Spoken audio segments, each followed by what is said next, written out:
I'm Margaret Howell for Infowars.com. There's a new study coming out by the Center for Immigration Studies, which Jessica Vaughn, she's the policy director for that center.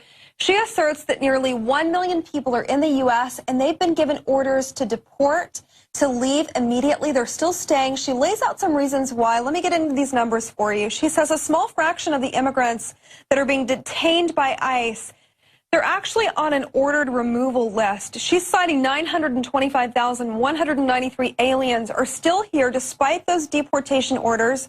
And she lists some reasons why. She says that the U.S. officials, they feel constrained on how to release them. They feel pressure from the feds to go ahead and release them. Then you have sanctuary cities that thwart deportations and other issues that the host country simply won't take the citizen back, so they're forced to stay.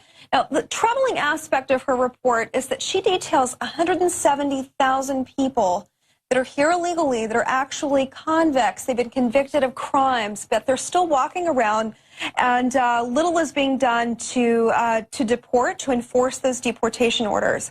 I want to take you to one case in particular that's breaking in Oregon. One of these 170,000 convicted that have not yet been deported is Bonifacio Oseguera Gonzalez, and this man has been accused of shooting 4 people in Oregon, killing 3 of the people that he actually shot. This happened on a blueberry farm outside of Woodburn, Oregon. And ICE put a written statement out of the accused, of Mr. Oseguera. This is what they had to say about the situation that he's in. And you're not even going to believe this. He was deported 5 times. This is his 6th entry into the U.S., where he's killed 3 people and seriously injured a 4th.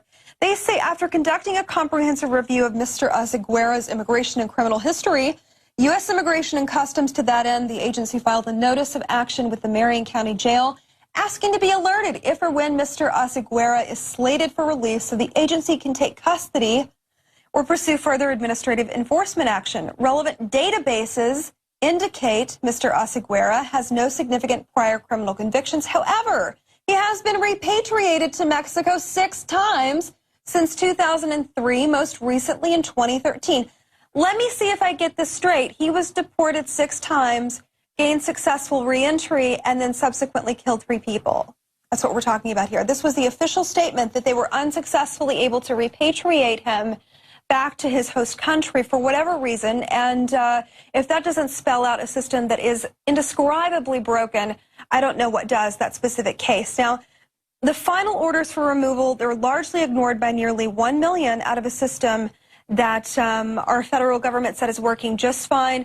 And these numbers that Jessica Vaughn looked at for the Center for Immigration Studies, these numbers, they only indicate roughly 10% of the people that she indicates technically should have a deportation order. So we're just talking about 10% of that group, and a very defunct system that seems dysfunctional without any real enforcement aspect in place.